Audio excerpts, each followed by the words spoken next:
વાલોડ ખાતે Sai residency society દ્વારા road માર્જિનની જે જગ્યા છોડવામાં આવેલ છે તે જગ્યા પર જલારામ પાણીવાળા દ્વારા રસ્તા પર વાહન પાર્ક કરી દેવામાં આવતા હોવાથી રસ્તો બ્લોક થઈ જાય છે। ત્યારે રસ્તો બ્લોક થવાને કારણે સાઈ રેસિડેન્સી સોસાયટીના લોકોએ ભારે હાલાકીનો સામનો કરવો પડી રહ્યો છે। ત્યારે ગ્રામ પંચાયત દ્વારા કાર્યપાલક ઇજનેર સ્ટેટને લેખિતમાં રજૂઆત કરવામાં આવેલ છે। વાલોડ ખાતે આવેલ બ્લોક નંબર 1078 પૈકી એકની જમીનને રહેણાંકના હેતુસર બિનખેતી કરવામાં આવેલ તેમજ વાલોડ બાજીપુરા સ્ટેટ હાઈવેને લાગુ આવેલ હોય, જેથી નગર નિયોજક તરફથી જે પ્લાન મંજૂર થયો છે તેમાં રોડના મધ્ય બિંદુથી 40 મીટરનું માર્જિન અને કોમન પ્લોટ છોડીને પ્લાન મંજૂર કરવામાં આવ્યો હતો, જે મુજબ સોસાયટીનું બાંધકામ કરવામાં આવેલ છે।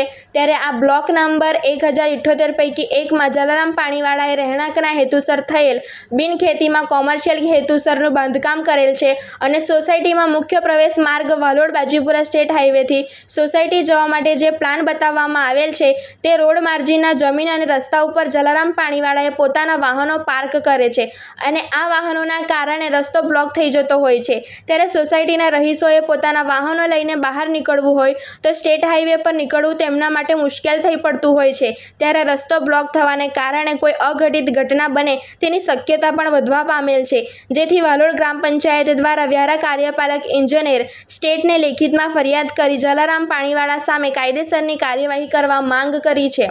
રિપોર્ટર જુનેદ શેખ, તાપી સ્વરાજ ન્યૂઝ, વાલોડ।